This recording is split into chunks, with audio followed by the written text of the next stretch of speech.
Баршаңызға сәлем, талғамы биік көрермен.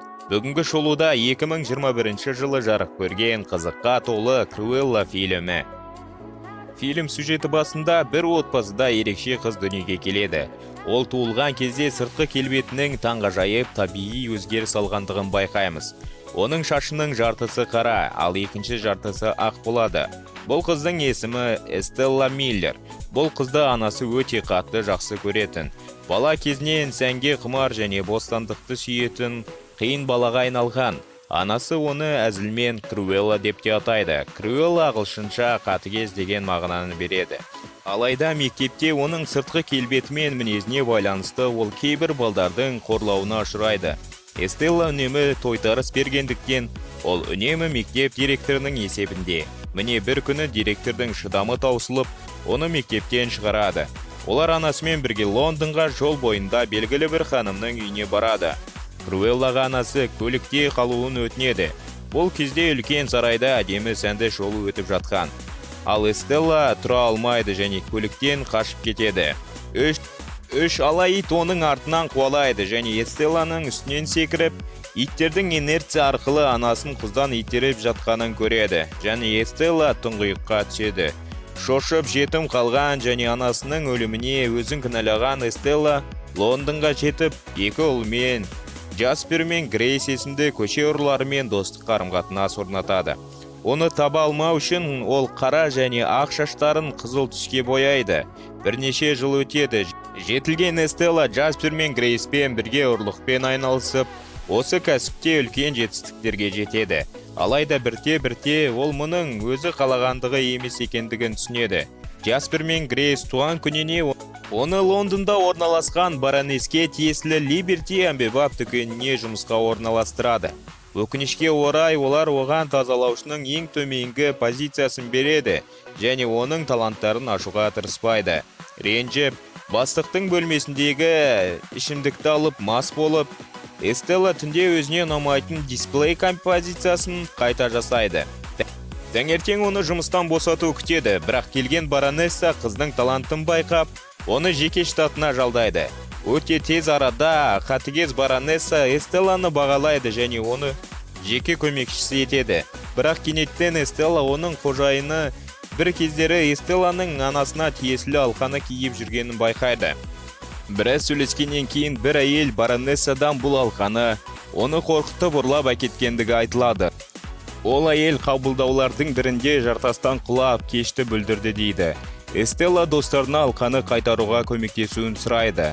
Эстелла Круэлланың басшылығымен маскада және шаштың табиғи түсімен баронессаның бір кешінде алқаны ұрлау үшін жұлып алады. Баронесса иттеріне бұйрық беру үшін ысқырықты қолданған кезде Эстелла баронесса бұрын иттерді Кетринді жардан итермелеу үшін сол ысқырықты қолданғандығын түсінеді. Және осы уақыт ішінде анасының өлгені үшін өзін босқа кінәлағанын түсінеді. Иттердің біреуі алқаны жұтып қояды, ал Круэлла мен оның достары қашып кетеді. Анасының өлімі үшін кек алу үшін Эстелла Круэлла бейнесінде баронессаны мазақ етіп, сән көрсетілімдеріне көрініп, сонымен бірге Эстелланың басшылығымен баронессада жұмыс істейді. Алайда Круэлланың бейнесіне байланысты Эстелланың мінезі де нашарлайды. Бұл оның достарына әсер етеді.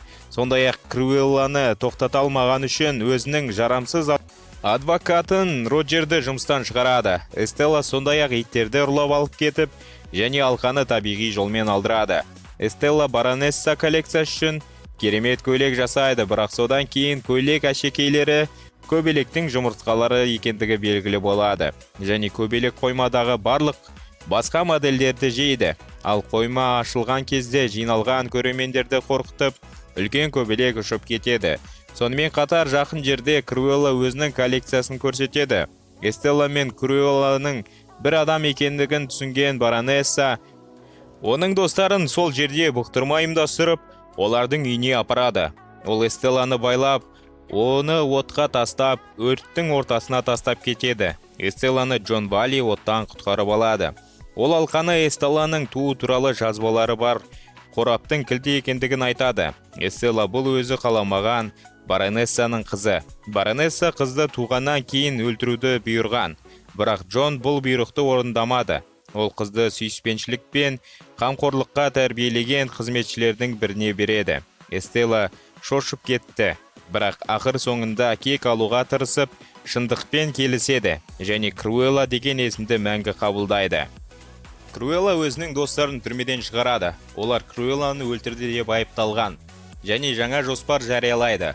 Олар баронессаның қайырымдылық кешіне барады. Онда Круэлла Эстелла сияқты киінген. Баронессаға өзінің тастап кеткен қызы екендігін айтады. Баронесса өзінің іс-әрекеті үшін өкініп, оны құшақтауды сұрайды. Содан кейін сол жартастан итеріп жібереді. Оның қонақтары көшеге шығады және олардың бәрі оның қылмысын көреді. Және баронессаны полиция қызметкерлері түрмеге алып кетеді. Круэлла құлаған кезде оның киіміне салынған парашютпен аман қалады. Және баронессаны қамауға алынуға куә болу үшін қайттан Круэллаға айналады. Және Круэлла де Виль фамилиясына өтіп, ол баронесса сарайының қожайыны атанып, және анасының байлығына ие болады.